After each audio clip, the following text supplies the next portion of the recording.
ड्रामे की ओपनिंग होती है और नैन्सी अपना चेकअप करवाने आई होती है। तभी डॉक्टर बताती है कि वो 1 वीक से प्रेग्नेंट है। तभी नैन्सी कहती है डॉक्टर को कि उसका तो कोई बॉयफ्रेंड भी नहीं है, तो ये बेबी उसका कैसे हो सकता है, वो प्रेग्नेंट कैसे हो सकती है। तभी डॉक्टर बताती है कि उसे इस बात को नहीं पता, वो बात उसे पता होगी, और बोलती है कि वो अपनी मॉम की फीस जल्द से जल्द भर दे, उसकी मॉम की सर्जरी होने वाली है, वो भी 3 लाख। तभी नैन्सी परेशान हो जाती है और रास्ते पे चलते हुए सोच रही होती है कि वो सनॉन पर्सन के बेबी को भी पालेगी और वो फीस भी कैसे पे करेगी। और तभी वहाँ पे वो सामने एक लेडी को देखती है जहाँ पे वो सब मैरिज ब्यूरो खोल के रखा होता है, और वो एक स्कैमर होती है और रिश्ते करवा रही होती है लोगों के, उनसे पैसे लूटती है। तभी वहाँ पे एक ओल्ड लेडी आती है जिसको हम ग्रैंड माँ के नाम से बुलवाएंगे, और तभी ग्रैंड माँ कहती है कि उसके डॉटर इन लॉ ढूंढ दे उसके ग्रैंड सन के लिए, उसका ग्रैंड सन शादी करने से मना करता है। तभी वहाँ पे ओल्ड लेडी उसको देख के कहती है उसके होलियो को कि वो दिखने में इतनी गरीब है, तो वो अपनी डॉटर इन लॉ कैसे ढूंढेगी, उसके लिए उसे पैसे चाहिए होंगे जो वो अफोर्ड नहीं कर पाएगी, अगर वो अफोर्ड कर सकती है तो उसे दे दे। तभी ग्रैंड माँ अपना कार्ड देती है, लेकिन वहाँ पे नैन्सी आके ग्रैंड माँ को रोकती है और ग्रैंड माँ को बताती है कि ये फेक है, और उस लड़की को वहाँ से जाने के लिए कहती है, और कहती है कि अगर वहाँ से नहीं गई तो वहाँ पे पुलिस को बुला लेगी और उसे अरेस्ट करवा लेगी। तभी वो ओल्ड लेडी तो वहाँ से गुस्से से चली जाती है। नैन्सी उन ग्रैंड माँ को समझाती है कि वो ऐसे पैसे ऐसे अपने पास संभाल के रखे, ऐसे स्कैमर बहुत घूम रहे हैं, अगर उसे अपने लिए डॉटर इन लॉ ढूंढनी है तो वो खुद फाइंड आउट करे, ना वो किसी को कहे, वरना उसके पैसे बिना उसे लॉस में जाएंगे। तब उसकी ग्रैंड माँ कहती है कि वो चाहे तो वो उसके ग्रैंड सन से शादी कर सकती है, वो उसे अपनी डॉटर इन लॉ बनाने के लिए रेडी है फुल, और उसे पूछती है कि उसका नाम क्या है। तभी नैन्सी अपना नाम बताती है और कहती है कि वो ऑलरेडी किसी के बेबी से प्रेग्नेंट है तो वो नहीं कर सकती शादी, लेकिन ग्रैंड माँ कहती है कि चलेगा, मैं उस बेबी को भी एक्सेप्ट कर लूँगी अपने ग्रैंड सन की तरह, लेकिन प्लीज़ तुम शादी कर लो। तभी वो कहती है कि तुम्हें जो भी चाहिए मुझे बताना। तभी वहाँ पे नैन्सी बताती है कि उसके पेरेंट्स का 2 साल पहले डिवोर्स हो चुका है, इस डिप्रेशन में आके उसकी मॉम की तबीयत बहुत ख़राब है और उसे सर्जरी के लिए पैसे चाहिए, और ऊपर से उस बेबी को पाल रही है, वो उसकी सबसे बड़ी बात हो गई है। तभी वहाँ पे ग्रैंड माँ कहती है कि कोई बात नहीं, मैं इस बेबी को एक्सेप्ट तो कर रही हूँ और मैं तुम्हारी मॉम की जितनी भी सर्जरी की फीस है मैं उसको भर दूंगी, लेकिन प्लीज़ तुम मेरे ग्रैंड सन से शादी कर लो, प्लीज़ मैं तुम्हें आखिरी मौका देती हूँ, इस मौके को ना गवाओ, तुम्हारी मॉम के लिए तुम शादी कर लो। तभी ये देख के तो नैन्सी हैरान हो जाती है कि वो ग्रैंड माँ सारी शर्तें उसकी एक्सेप्ट कर रही है और हाँ कर देती है ग्रैंड माँ को। और तभी वहाँ पे ग्रैंड माँ अपना ग्रैंड सन का मैरिज सर्टिफिकेट दिखाती है और कहती है कि चलो अभी हम कोर्ट पे जाके तुम दोनों की शादी करवा देते हैं, मुझे सब्र नहीं हो रहा है। सीन में ग्रैंड माँ दोनों का मैरिज सर्टिफिकेट ले लेती है और बहुत खुश हो रही होती है और कहती है कि नैन्सी देखो फाइनल तुम मेरी डॉटर इन लॉ बन चुकी हो और मैं जल्दी तुम्हें अपने ग्रैंड सन से मिलवा दूंगी, तो तुम मुझसे मिल लेना और तुम खुश हो जाओगे उसे देखकर, लेकिन वो भी थोड़ा बिजी है ना इसलिए नहीं मिला सकती, और उसे उसका मैरिज सर्टिफिकेट देती है। तभी नैन्सी बताती है कि उसका आज इंटरव्यू है तो वो लेट हो रही है, तो वो यहाँ से चली जाती है स्कूटी से। तभी वहाँ पे सामने गाड़ी जा रही होती है जो किसी और की नहीं मिस्टर शैन की होती है, लेकिन मिस्टर शैन ना वो दोनों एक दूसरे को देख पाते हैं और दोनों एक रास्ते चले जाते हैं। तब मिस्टर शैन की गाड़ी रुकती है और बॉडीगार्ड्स उसे बाहर निकालते हैं। तब मिस्टर शैन बाहर अपनी ग्रैंड माँ को देखता है जो उसी की ही ग्रैंड माँ होती है, और उसे आवाज़ लगाता है ग्रैंड माँ करके, और तभी वो कहता है ग्रैंड माँ को कि ग्रैंड माँ आप घर से क्यों भाग जाती हो, मैंने कहा है मैं भी इंटरेस्टेड नहीं हूँ शादी करने में किसी से भी, मैं अपनी फ्रेंड से शादी करूँगा जब वो मुझे मिल जाएगी। तभी उसकी ग्रैंड माँ उसे गुस्सा करती है और कहती है कि अब कोई फ़ायदा नहीं है, तुम उसे कब से ढूंढ रहे हो लेकिन वो तुम्हें मिल नहीं रही है, इसलिए मैं तुम्हारी शादी किसी और से करवा दी है, और वो मेरी डॉटर इन लॉ है तो तुम उससे शादी करनी पड़ेगी। अब तुम्हें उससे डिवोर्स नहीं लेनी क्योंकि मैंने अब शादी करवा दी, और तुम उस लड़की को भूल जाओ। डॉटर इन लॉ ने मुझे भी एक फ्रॉड से बचाया था, इस वजह से मुझे वो अच्छी लगी, और उसका मैरिज सर्टिफिकेट दिखाती है ताकि वो देख ले, लेकिन मिस्टर शैन मना करता है और कहता है कि मॉम आप मेरी मॉम की तरह हो, अगर कोई आपको रास्ते में मदद कर देता है इसका मतलब ये नहीं कि आप मुझे उससे शादी करवा के मतलब वो मेरी वाइफ बन जाएगी, मैं ऑलरेडी अपने फ्रेंड से शादी करूंगा। लेकिन ग्रैंड माँ गुस्सा करने लग जाती है और कहती है कि मैरिज सर्टिफिकेट चुपचाप पकड़ो, अगर तुमने डिवोर्स लेने की भी बात की ना मैं तुम्हें छोड़ूंगी नहीं, समझ आए मेरी बात, और तुम भूल जाओ सबको, तुम्हें बस अब इसके साथ ही खुश रहना है, और इसका ऑलरेडी एक बेबी भी होने वाला है, तो मैं उसे अपने ग्रैंड सन की तरह ट्रीट करूंगी, तो ये तुम्हारे लिए अच्छा होगा कि तुम भी उसे एक फादर की तरह प्यार देना, वरना तुम जानते हो कि मैं तुम्हें यहाँ से बाहर निकाल दूंगी। तभी वहाँ पे असिस्टेंट आके बताता है कि उसके फ्रेंड के बारे में कुछ पता चला है जिसका नाम नैन्सी है और वो प्रेग्नेंट है, और डॉक्टर की रिपोर्ट्स के मुताबिक पता चला है कि वो बेबी किसी और का ही नहीं आपका है। तभी सुन के ग्रैंड माँ भी हैरान हो जाती है और सोचने लग जाती है, और तभी वहाँ पे पे मिस्टर शैन तो देख के खुशी हो जाते हैं और शुरू में हैरानी हो रहा होता है। और तभी वहाँ पे ग्रैंडमा वो रिपोर्ट देखती है तो पूरी तरह से हैरान हो जाती है, क्योंकि उस रिपोर्ट में साफ साफ लिखा हुआ होता है कि मिस्टर शैन उसके होने वाले बेबी के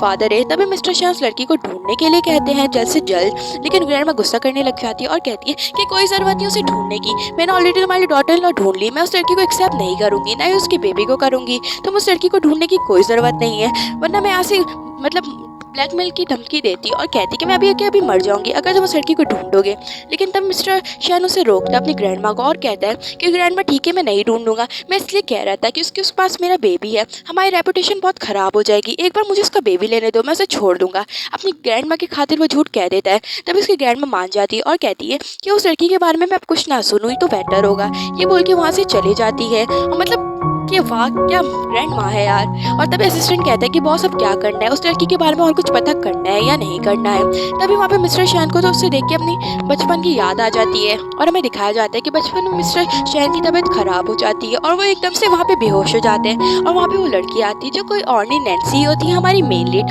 और उसे आके उठाती है और पूछती है कि वो ठीक तो है ना, और उसे अपनी कैंडी देती है और उसे बोलती है कि अगर उसकी तबीयत खराब हो रही है तो उसकी कैंडी खा ले, वो ठीक हो जाएगा जल्द से जल्द। और तब से वो दोनों दोस्त बन चुके थे अच्छे वाले। तभी मिस्टर शैन ने तो डिसाइड कर लिया था कि वो उस लड़की से ही शादी करेगा जब वो बड़ा हो जाएगा और उसे अपनी फीलिंग एक्सप्रेस करेगा। और तब से मिस्टर शैन ने डिसाइड कर लिया था कि उसके अलावा वो किसी को अपनी वाइफ नहीं बनाएगा। लिटरली आप सोच सकते हो कि बचपन का प्यार वाला सीन है यहाँ पे बिल्कुल। और तभी मिस्टर शैन तो अपनी ग्रैंडमा को सब कुछ झूठी बोल रहा होता है, लेकिन वो उसे पसंद करता था। नेक्स्ट सीन में दिखाया जाता है कि नैन्सी अपने इंटरव्यू के लेट हो रही होती है और वो एलिवेटर का दरवाजा बजाती है। तभी उसके पीछे पीछे ग्रैंडमा भी आ जाती है और तभी नैन्सी पूछती है कि ग्रैंडमा आप यहाँ पे क्या है, क्यों आई हो। तभी वहाँ पे ग्रैंडमा बताती है कि वो उसे कंपनी देने के लिए आई है, इंटरव्यू के लिए और गुड जॉब कहने के लिए आई है। और तभी वहाँ पे ये देख के नैन्सी को खुश होती है। और तभी वहाँ पे एक लड़की आती है डायरेक्टर, जिसका नाम होता है डायरेक्टर जोई, और उन दोनों को देख के शक्लें बनाती है। और तभी वहाँ पे अनाउंस होता है कि लिफ्ट पूरी तरह से भर चुकी है, तो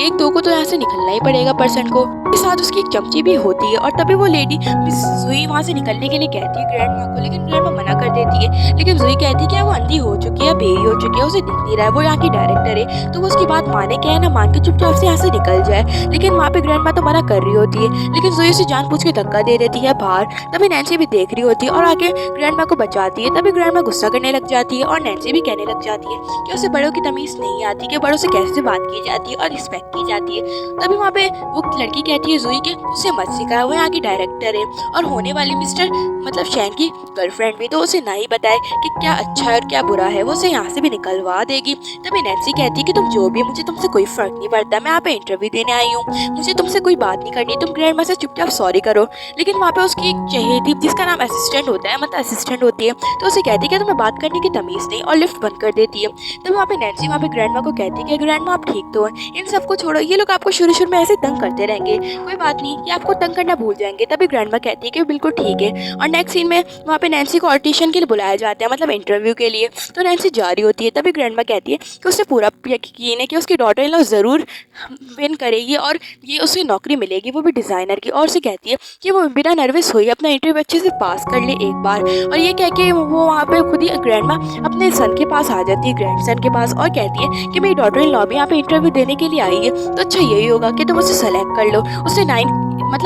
6 कलर का वहाँ पे प्लेट पहनी हुई होगी, तो मुझे यही चाहिए बस तुमसे, तुम अगर नहीं करोगे तो वो ब्लैकमेल की धमकी देने लग जाती है। और शैन तो शुरू में मना कर देता है और कहता है कि ग्रैंडमा कंपनी में, तो आप प्लीज़ उसे यहाँ पे ब्लैकमेल ना करें, वो यहाँ पे सिर्फ मतलब जिसका स्किल्स अच्छी होंगी, क्वालिफाइड होगा, तभी वो काम देगा, वरना अदरवाइज पता नहीं वो देगा या नहीं देगा। और तभी वहाँ पे ग्रैंडमा उसे अपनी मरने की धमकी देने लग जाती है और कहती है कि ठीक है, अगर उसने अपनी डॉटर इन लॉ को काम नहीं दिया तो वो वापस से सुसाइड कर लेगी, तो उसे भरोसा मत करना कि उसकी ग्रैंडमा उस पर झूठ बोल रही है और सच बोल रही है। तभी मिस्टर शैन तो ग्रैंडमा की बातों में आ जाता है और कहता है कि ठीक है ग्रैंडमा, मुझे ऐसे ब्लैकमेल ना करें। और नेक्स्ट सीन में दिखाया जाता है कि ग्रैंडमा के जाने के बाद वहाँ पे मिस्टर शैन उसे अपने असिस्टेंट से पूछता है कि उस लड़की के बारे में कुछ पता चला क्या, तुमने उसे ढूंढा। तब असिस्टेंट बताता है कि मुझे उसके बारे में अभी तक कुछ पता नहीं चला है। मिस्टर शैन वहाँ पे नैन्सी की तरफ देखता है और उसे देख के समझ जाता है कि वही उसकी बचपन वाली फ्रेंड है, क्योंकि उसने उसके दिए हुए पुरानी इयररिंग्स पहनी हुई होती है और वो उसके फेस को देख के समझ जाता है और अपने असिस्टेंट को कहता है कि उसने खुद अपनी मतलब लवर को ढूंढ लिया, उसे ढूंढने की कोई ज़रूरत नहीं है। और दूसरी तरफ हमें नैन्सी दिखाई जाती है जो अपना इंटरव्यू जोई को दे रही होती है, लेकिन जोई उसे पहली दफ़ा ही रिजेक्ट कर देती है विदाउट उसका रिज्यूम देखे, और उसे कहती है कि उसे बिल्कुल पसंद नहीं आया, वो उसे रिजेक्ट करती है। लेकिन तभी जोई उसे कह रही होती है कि वो यहाँ से अब चले जाओ और नेक्स्ट को बुला रही होती है। लेकिन नैन्सी कहती है कि उसने एक बार उसका रिज्यूम भी नहीं देखा